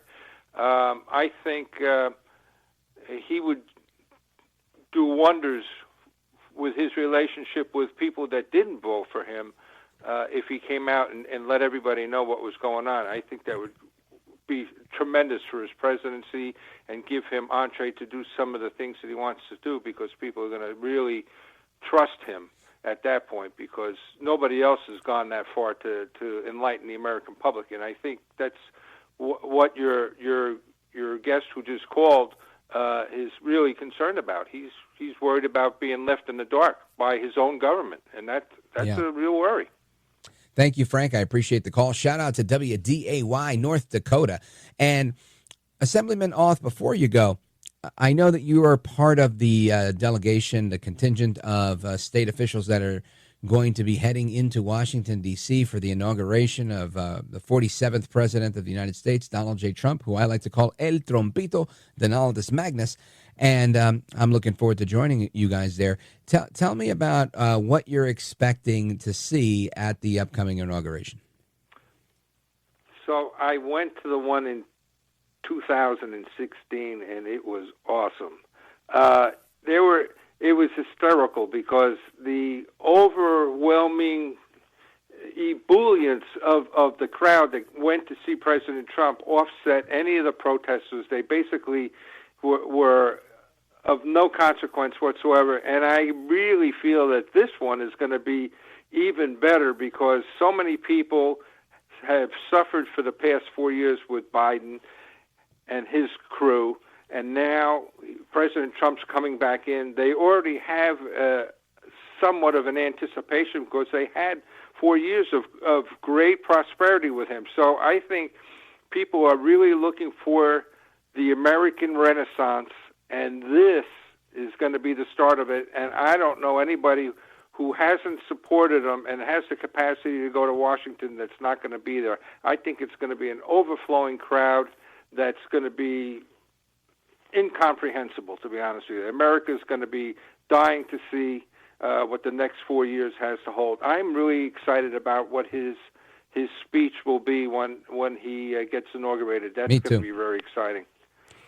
Assemblyman Bob Auth, I want to thank you for being with us. Merry Christmas to you and Elsa and everybody in your office and your family. And I look forward to seeing you sooner rather than later. Go Trump. Thanks, Rich. You bet. God bless. Folks, we're coming right back with the rest of your calls and more, wrapping up this hour, and then we're kicking off another hour. Of course, your calls always welcome all hour long, 833-482-5337, 833-4-VALDEZ. This is America at Night with Rich Valdez. Call now, 833-4-VALDEZ. That's 833-482-5337. 833-4-VALDEZ. That's Valdez with an S.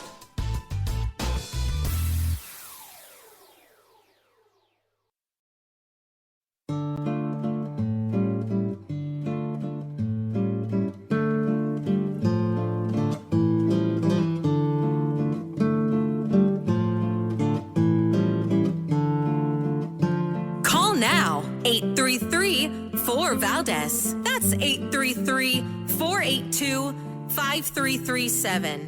833-4-VALDEZ. That's Valdez with an S.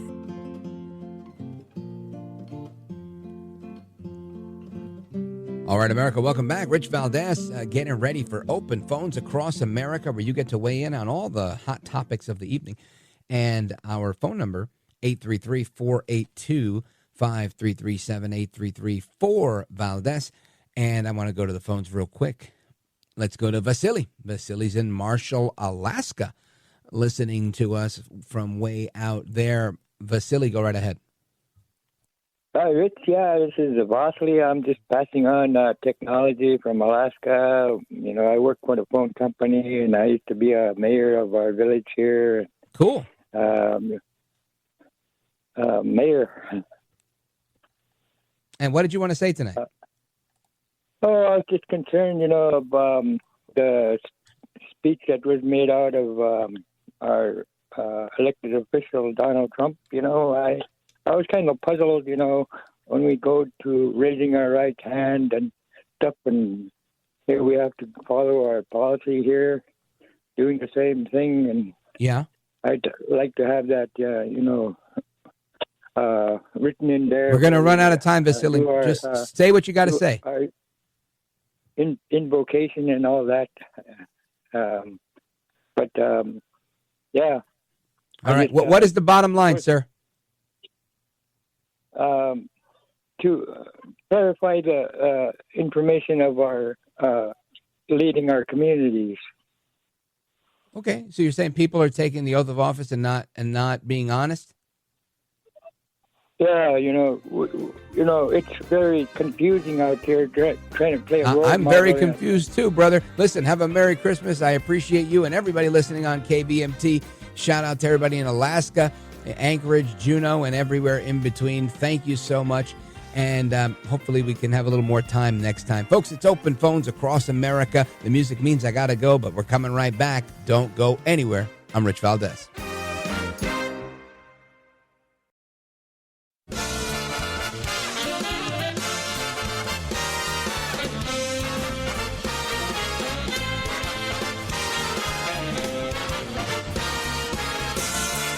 Live from the city that never sleeps.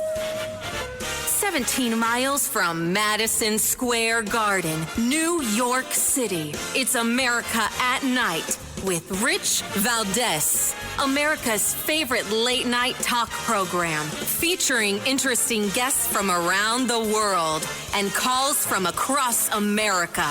And now, here is your host, Rich Valdez.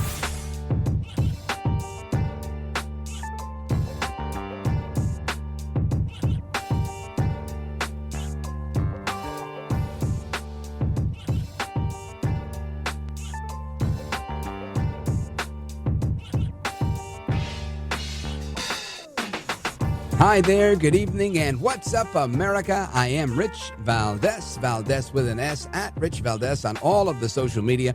Welcome We are live. We're national. Happy to be here with you this Wednesday evening.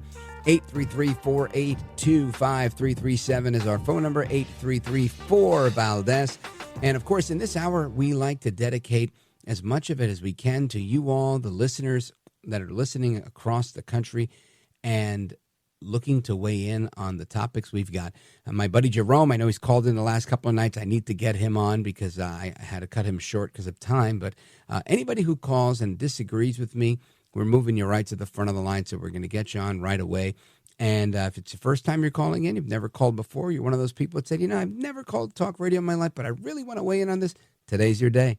Give us a call, 833-482-5337. I really want to hear your thoughts about this budget issue that we have going on.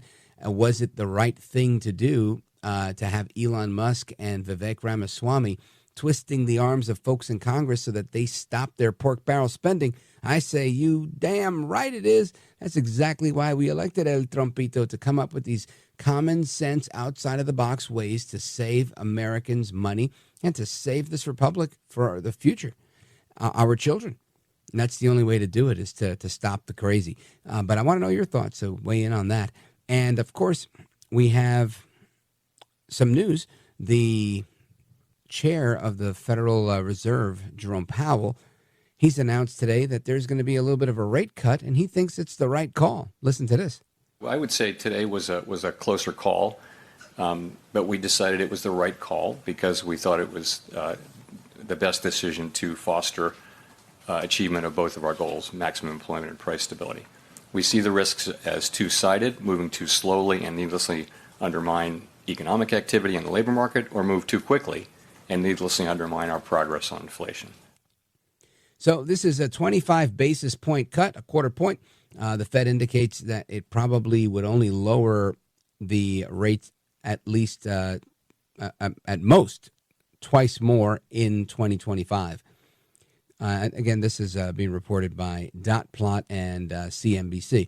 So not an official statement as of yet, but one of the statements that they made was that assuming quarter point increments are the norm, Fed officials are indicating 2 more reductions in 2026 and another one in 2027. Over the long term, the committee, and again, the committee that makes these announcements is the Federal Open Market Committee. But the committee sees neutral funds with a rate of 3% or 1/10 of a percentage point higher than the September update, as the level has kind of drifted up somewhat gradually higher this year. So we'll see how that goes and the impact that it has. My stance on this. It's got to come. These rates have to come down so people will buy more homes. Once people buy more homes, you'll see the building and the construction industries start to, people start flipping houses. They start making repairs. That's the economic engine at work. But without that, people are skittish and they're scared. You also have to have a relatively robust housing market where people are willing to make a deal. And if everybody thinks their house is worth $1 million and, they'll take 900 and, they bought it for 500 and, it was a year ago that they bought it, or 2 years ago, 3, 4, some people may actually have that appreciation, but most people don't. What they have is inflated home prices, just like we have an inflated dollar. And sadly, it doesn't make for a real situation for everyone. Some people can capitalize on that inflated price, but I don't think most can. I don't think there's a market for that because people aren't getting the money. And that's the catch-22 of all of this. So we need all of it to go down in order for this to actually work, unless wages go drastically up. If we can add wages at a rate like we have never seen before, then guess what? People are like, you know what? I'm buying this and I'm buying that. Why not? I can afford it. I still have money to save too, because they're making boatloads of cash. But until that's the case, people are going to be judicious with their dollars. Anyway, that's that part. Then there's a report that Liz Cheney might be under the gun. Listen to this. The new House GOP report recommending a criminal investigation into former Congresswoman Liz Cheney for her role in leading the now disbanded House Select Committee that investigated the January 6, 2021 riot at the U.S. Capitol. She's going to fight back. Liz Cheney is a fighter. The 128-page report published Tuesday digs into the Select Committee's investigation and its hearings that took place in the summer of 2022. The report calling this Select Committee a multi-million-dollar political weapon with a singular focus to deceive the public into blaming President Trump for the violence on January 6th. The mob was accomplishing President Trump's purpose, so of course he didn't intervene. As for Liz Cheney, the report claiming she broke numerous federal laws and these violations should be investigated by the FBI. Cheney accused of witness tampering for the relationship she developed with Trump White House aide Cassidy Hutchinson, a star witness in the hearings. That evening was the first moment that I remember feeling scared and nervous for what could happen on January 6th. Hutchinson's lawyer responding, refuting the claims, maintaining she made independent decisions and stands by her testimony. Cheney defending herself, releasing a statement saying the new report intentionally disregards the truth and the Select Committee's tremendous weight of evidence, adding, January 6th showed Donald Trump for who he really is, a cruel and vindictive man. President-elect Donald Trump responding to the report, writing, Liz Cheney could be in a lot of trouble based on the evidence. President Biden is reportedly considering the idea of preemptive pardons for people including Liz Cheney, who could end up in the Trump administration's line of fire. But some Democrats worry such a move could be too risky, setting a bad precedent. In Washington, I'm Kayla Gaskins. Well, that's obvious, right? And Trump said this. He said he considered it when they were thinking of going after his kids, but they had already gone after his kids, and he thought they might come after my kids again. So I wonder if we can give them a preemptive pardon to protect them. And all the attorneys said, no, because it makes you look guilty. And he said, okay, gotcha. Scratch that. And they moved on. So this idea of preemptive pardons isn't a new one. And it was poo-pooed widely, right? If you watch the news, Rachel Maddow and the rest of the crew, they were all against it. Now they're calling for it. Isn't it interesting how things change when it's your person that we're talking about? That's one area I try to remain consistent. I'm not going to say, this is good for me, but it shouldn't be good for you. That's stupid, it's fake, it's phony, and it's fraud. So back to my question, though. Elon Musk and Vivek Ramaswamy are weighing in. They've been texting Speaker Mike Johnson back and forth on issues related to the budget. And Mike Johnson weighing in with some remarks earlier today. Listen to this. Vivek and I talked last night about almost midnight, and he said, look, I get it. He said, we understand you're in an impossible position. Everybody knows that. Remember, guys, we still have just a razor-thin margin of Republicans, so any bill has to have Democrat votes. They understand the situation. They said, it's not directed to you, Mr. Speaker, but we don't like the spending. I said, guess what, fellas? I don't either. We got to get this done because here's the key. By doing this, we are clearing the decks, and we are setting up for Trump to come in roaring back with the America First agenda. That's what we're going to run with gusto beginning January 3rd when we start the new Congress, when Republicans, again, are in control. And all of our fiscal conservative friends, I'm one of them, will be able to finally do the things that we've been wanting to do for the last couple of years. Right now, Democrats still control the pens, and that's the problem. So we got to get this thing done so we don't have the shutdown, so we get the short-term funding measure, and we get to March where we can put our fingerprints on the spending. That's when the big changes start, and we can't wait to get there. So that's Speaker Mike Johnson, and nobody wants the spending. Nobody likes the spending. Are they going to succeed? Something he said there is 100% accurate. All these bills are going to need Democrat support.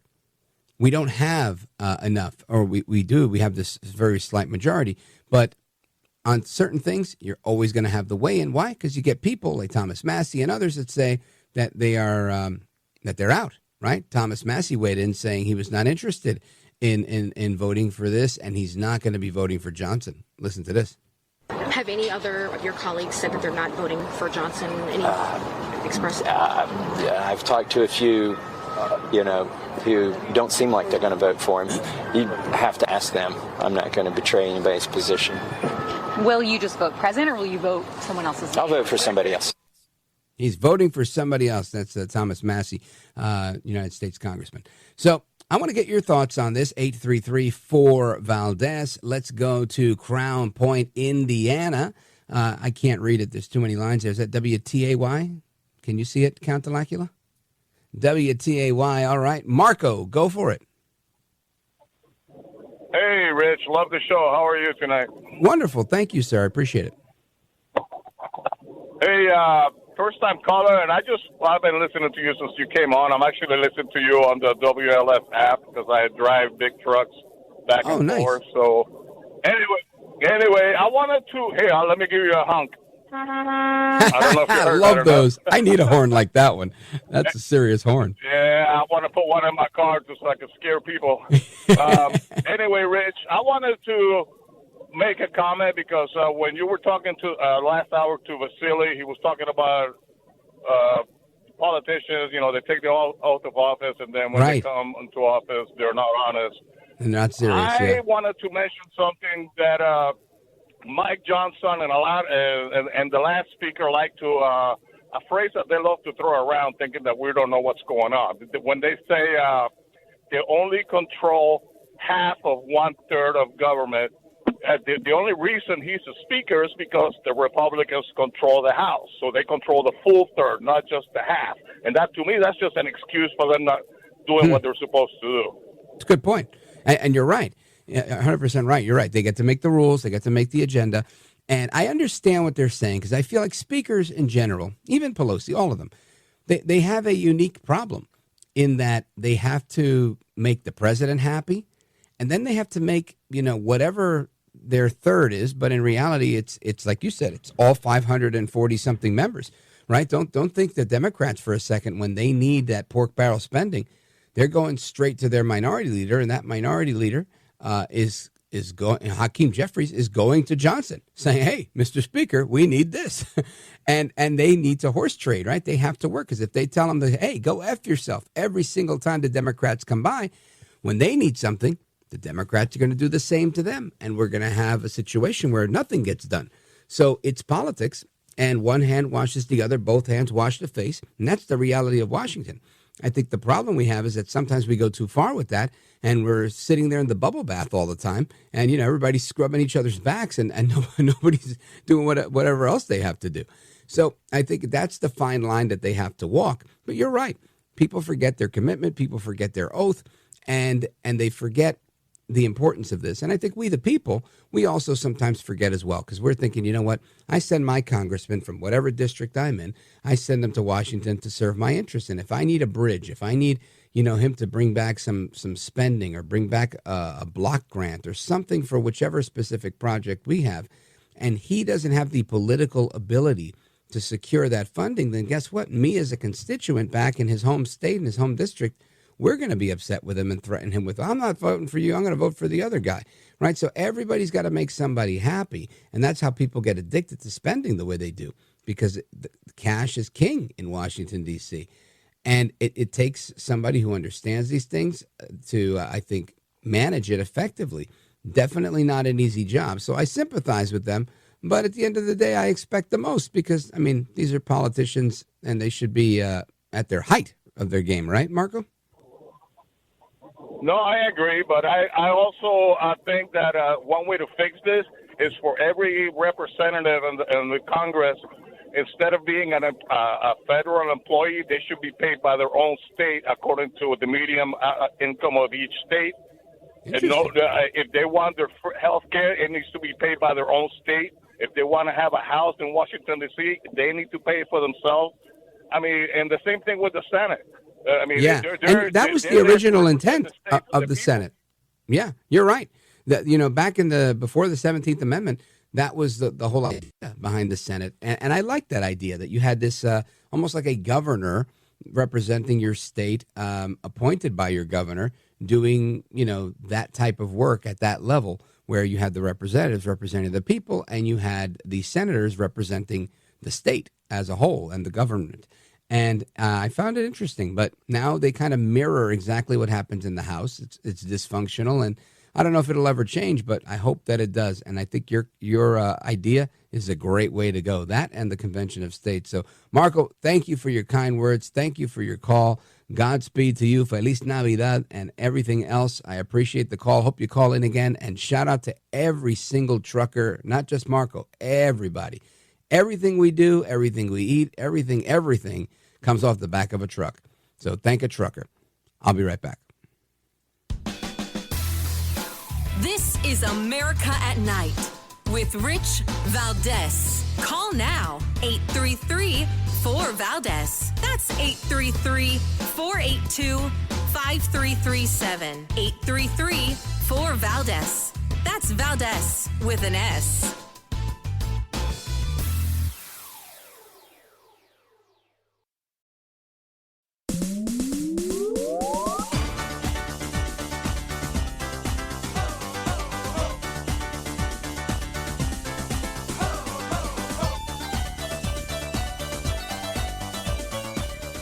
He's brown, he's bald, and he's breaking it down.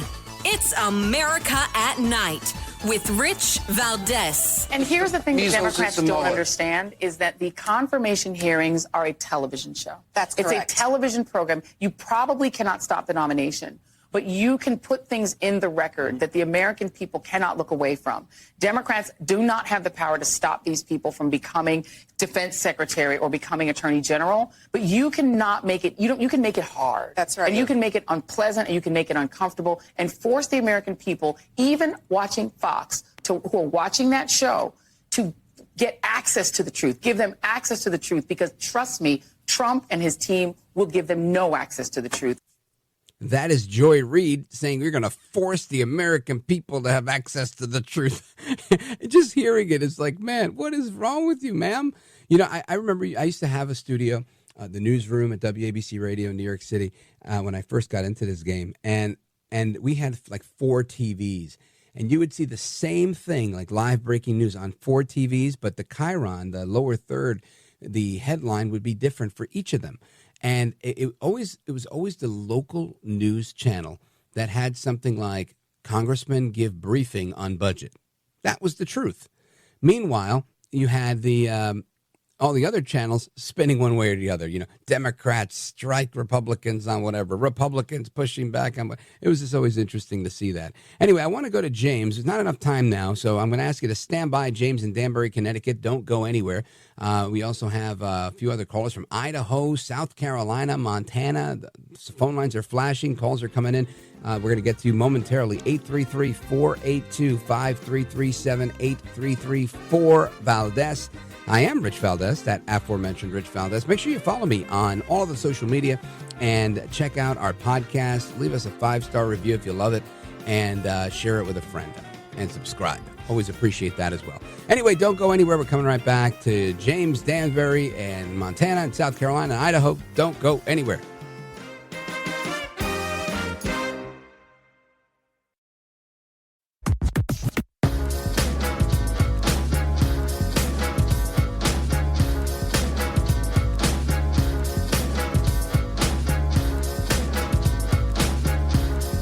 Call now, 833-4-VALDEZ. That's 833-482-5337. 833-4-VALDEZ. That's Valdez with an S. Let us continue with your calls, and then we'll do a little audio. Let's see. It was James in Danbury, Connecticut is where I left off. WLAD, great station, by the way. Go right ahead, James. How you doing, Rich? Great show, and I've been a long-time listener since Larry King. And a friend of mine, actually, a luthier, toured with Jose Feliciano for 15 years. But I have a quick question. Yes, sir. AI technology, give us and it take us away. Who benefits from AI technology? Well, it's a good question. I would surmise that, the developer of the AI app technology is benefiting from it. But I would also say, I think by and large, people, right? I always make an example. And the example is that not everybody could afford electronic or electric refrigeration way back in the 50s and prior to that. So people had actual ice boxes, and a guy called the Iceman would come and drop off these blocks of ice into people's little wooden, somewhat insulated boxes, and they would keep their groceries and their meat cool with this huge block of dry ice that they would throw in there till it melted and whatnot. And that became a thing of the past as people were able to use electricity to create refrigeration inside every home. Wasn't just your supermarket or the local meat locker. And that was revolutionary, right? And in many ways, that was, real human intelligence creating technology. But now we have artificial intelligence that is creating technology, and it's solving problems for people. So I think that AI probably becomes a problem for some people, but it also solves problems, and it makes things a little bit more streamlined for people. So I would just imagine if you're a small business owner, right? I'll make a good example here. I'll give you a personal example. I remember I used to have a business. I had a barbershop and I sold it. It wasn't very intensive with phone work, but then I had a retail cell phone place. And I got a lot of phone calls because we did advertising to get people through the door, and people would call in with questions. And I wasn't always able to speak with people, so I wanted a phone system. And at the time, it was extremely expensive to have a phone system.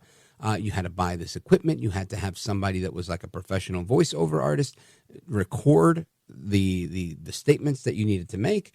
And, for one, press this, for whatever. And you could do it yourself, but you didn't want to sound, unprofessional. And it was typically involved in the cost of the system. And I remember going through all that, and I was thinking, I wish there was like a thing like voicemail that you could use. And lo and behold, I don't know, not 4, maybe 5 years later, that became a thing. It was a system just like voicemail, but instead of you leaving, hey, it's Rich, leave a message, beep, and you could hear your messages, it was, something you could record, and you could say, hey, if you're looking to buy a brand new phone, press 1. You could talk right to those people. If you have a problem, you need technical support, press 2. And it streamlined this thing that just a few years earlier, I was buying an entire system with like boxes and machines and wires and had to hire a voiceover guy for it. So today, AI technology now affords people that for next to nothing, because you can get a phone number from any state in America through Google Voice, and it's free. So I think AI has a lot of upside. It probably has a lot of downside as well, the deep fakes and all that stuff, jobs that are being replaced. But ultimately, that's going to happen. Notice today, your food is cold, and there's an unemployed Iceman somewhere, and he's been unemployed for a very long time. So we ultimately adapt and overcome, and that's the way the cookie crumbles, I think. At least that's my thought, James. Thank you. Yeah, you bet, brother. Thank you. Let us continue. Where do we go from here? I want to go to, I got it right here. Jerome, Charleston, South Carolina, WTMA. Jerome, give it to me, my brother. Wiki. Arriba, andale. Feliz Navidad to you too, my brother. That's right. Hey, I was watching my favorite network, MSNBC, today with one of my favorite shows, my favorite host, Joy Reid. I love Joy Reid. I could tell. What would I do without Joy Reid in my life? You would pay more attention to Que Mala Eres. Oh, I love her too. That's my baby girl. She can always be my baby girl, no matter what. Hey, and I found out, Elon Musk, Mr. 200 billion plus 200 billion equals 400 billion, is a drug addict. And I also found out that they're going to let out that Matt Gaetz report with the 17-year-old girls and am I old enough to hear that report? Yeah, well, we're all going to hear it soon. But I don't know about this stuff about Elon Musk. I haven't heard anything about him being a drug addict, so I can't get into that until I've done my own research. But he doesn't strike me as a drug addict. I mean, I saw him smoke weed on Joe Rogan, but that's it. I don't know that that's a daily thing. So I don't know. Like usual, I think you're getting the fake, phony, and fraud news, Jerome. I don't think so. Yeah, well, we'll see. We will see if that is the secret sauce for Elon Musk's fortune, the fact that he is high as a kite. I don't think so, though. Something tells me that he's doing better than you and me. We'll find out, though. Jerome in Charleston, South Carolina. Thank you very much for the update from MSNBC. And let's keep it moving. Let's go to Spider, Boise, Idaho. That's we used to be on KBOI. I don't know if we're there anymore. KBFI is right next door. Spider, how are you listening to the show tonight? AM KBOI. Oh, good. So we're still there. That's fantastic. Shout out to KBOI. I think they didn't update their website. First thing I want to say is, how about them Broncos going to the Fiesta Bowl? I know this isn't a sports show. And my second question, or it's not really a question, my statement is, how do you feel about Congress holding Kamala accountable for withholding medical information about Sleepy Joe while he was in office? You know, I think it's great if they'll do it. I don't believe anybody does anything, right? Because, you know, I worked in government, and there's like guidelines. It's kind of like a train. You know, the train rides on two tracks, and it gets its power from a third rail. And on that third rail, you touch it and you die. And they know that. It doesn't matter if you're the rat on the subway worker, the homeless guy that walks on the tracks. Whomever touches that third rail gets electrocuted and dies. Government's the same way. So you throw a lot of mud. One guy's throwing mud at this one. The other one's throwing mud at that one. We play all sorts of tricks. Some people play dirty. It's kind of like, you know, when you're growing up playing sports, and some people play well and others are hackers, and they're just, you know, they're getting you and checking you. But ultimately, no, everybody still wants to play the game. Nobody wants to take their ball home and call it a wrap. And so ultimately, that's what everybody in Congress does and everybody in the swamp does, from my experience. And you put up with the malfeasance of the other people next to you because that's the name of the game. Not only that, it's built into the rules, right? There's no rules that say you can't do X, Y. For example, insider trading. That's protected for every member of Congress, not for you or me, but it's protected for them. What else? The speech and debate clause of the United States Constitution. That gives them qualified immunity. They could say whatever they feel like it, as long as they're being Congress people in the moment that they're doing it. Good luck proving when they're being a congressperson and when they're not. There's no clock that they punch. So I think when you have all of these people that have all of this stuff, all you can do is throw more mud. You can say, Kamala Harris, we're going to have a hearing, and we're going to make the case that you, in fact, did know that Sleepy Joe was mentally impaired, and instead of invoking the 25th Amendment and getting your fellow colleagues in the cabinet to make you the president, you decided to not do that and allow it. I don't think people are even going to believe it. I think people are going to say, why would she do that? If she could do it, she would. So I think it's a non-starter for where I sit. I just don't see it happening.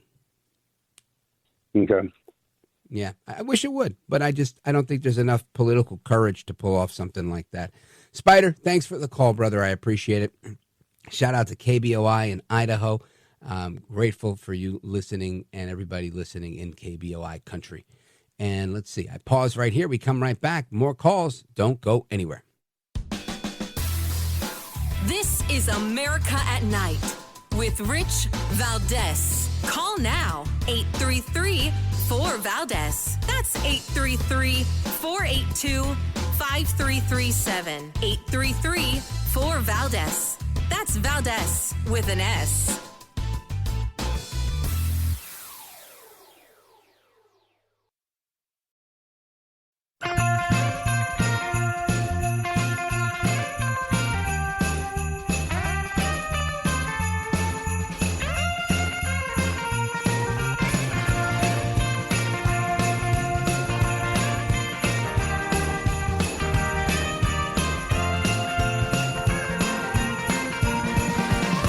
Rich Valdez, who again will do a fine job, and I know you'll enjoy listening to him. This is America at Night with Rich Valdez.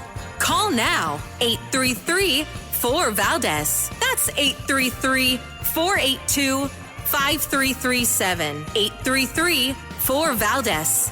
That's Valdez with an S.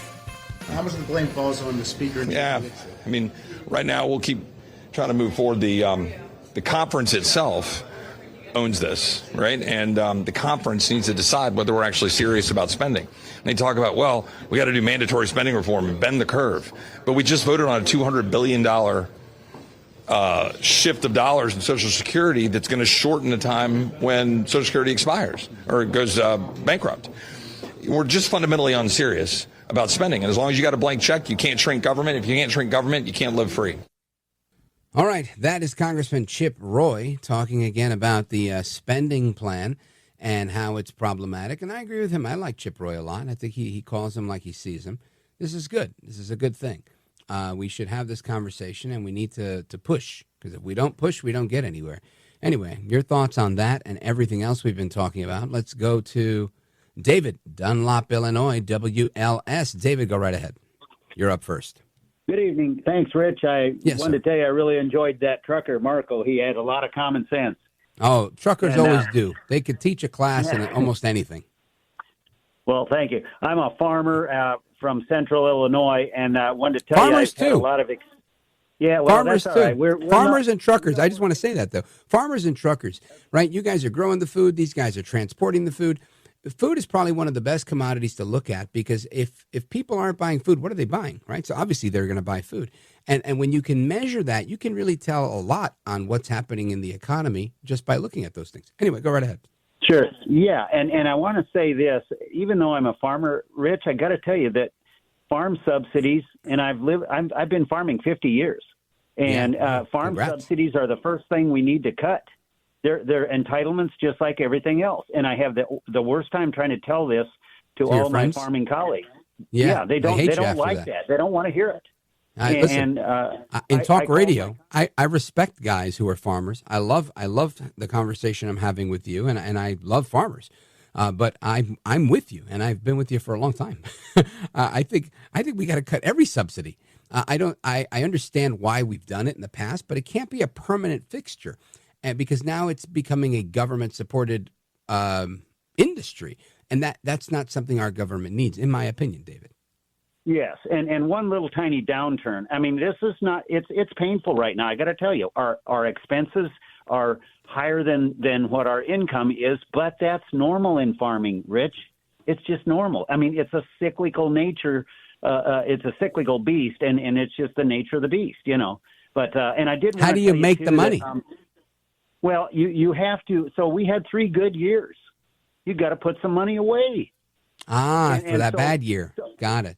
Yeah, and the other thing, Rich, is that eventually the economics of the situation will cause farmers to say, you know what, I can't afford to put all that much fertilizer on. So they start pulling in their expenses, and it starts to bring the cost because, for example, right now the cost of used machinery has plummeted. So now there are some really good deals out there. Good. Because farmers aren't spending any money on machinery. The free market. You know, and I'm glad they are. My son works for John Deere, and he makes too much money. He called me up, and he said, Dad, I get 8 weeks of paternity leave. And I told him, I said, Dad, you're the reason my parts cost so much. Yeah. You know, and but Rich, I wanted to say one other thing. We need interest rates to be higher. And I know that's another. I hear this argument a lot. Give it to me. Yeah, it's not just an argument. It happened in the early 20s when Harding was president, and then Coolidge came in, and they left the interest rates alone, and it was very painful. My grandfather had to sell out and move to Kansas and continued farming and made it. But anyway, so it's like they always say, Rich. The recession is not the disease; it's the cure. And the same thing with in the 1980s when Ronald Reagan came in to the presidency and we had roaring inflation. And don't blame Jimmy Carter completely. It was also the Fed, although Jimmy Carter was not a very good president, but it wasn't just his fault. But Ronald Reagan came in, and George Shultz, his Treasury Secretary, said to him, I've got a man that can help us stop this inflation. And Ronald Reagan said, well, great, let's get him on. And Shultz said, well, do you think you can stand the political pain? And Ronald Reagan said, we have to do it. So he brought in Paul Volcker. And I'm telling you, Rich, I never saw anything so painful in my life. I was paying 14% interest on land payments. It was terrible. But, you know, and a lot of guys went out of business. You know why they went out of business? Because because during the times when interest rates were low, they bit off too much. The same thing that happened in 2008 when people were given those liar loans, and they bit off too much. And that time, Obama wouldn't let the people that took out those loans take the poison pill. He made the banks take it. That didn't help us anything. So I really think that interest rates right now are artificially low. When you keep interest rates up around 7, 8, 9%, people look really hard at what they're spending, and they make wiser decisions. This is true. I'm not going to argue that point. That is definitely true, and people were on a shopping spree when it was very low, which was great for that part of life. But I believe you, and I agree that you can't have this low interest rate forever. I don't necessarily argue that we need the higher interest rate, but the higher interest rate, there's a balance to this stuff. And I think if we can live healthily in a place where we're at 6%, 5%, I think that's a place that's responsible, but you can't just make it 5 or 6%. We've actually got to get there by decreasing inflation everywhere else so that the dollar has some weight to it. David in Dunlop, Illinois, thank you so much for your call. Godspeed to you and every other farmer out there. WLS in the building. Coming right back. I'm Rich Valdez. This is America at Night with Rich Valdez.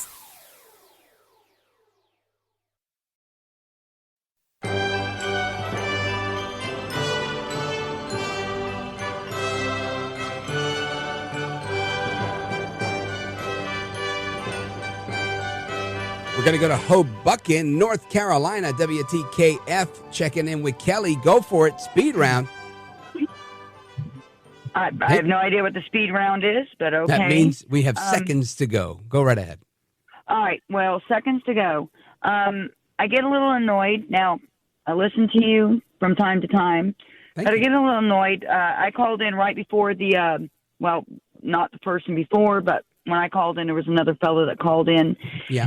And you were talking about being in Congress or being around in that area of And what are you annoyed at? Washington. I'm annoyed with the fact that you kind of made a statement with Kamala Harris can say this or do that, and you could take it down one road, but it's really not going to change the direction. And I think it bothered me. Now, whether or not that's what you wanted to have come Well, here, let me say this. The consequence for politicians that are not good at what they do is that we, the people, vote them out. Any other consequence is likely one where we're reaching too far. And that's just the facts and the law. Thank you, Kelly. I appreciate it. Eric in Johnson City, Tennessee. I owe you one tomorrow, brother. Frank and Montreal. Love you guys. God bless.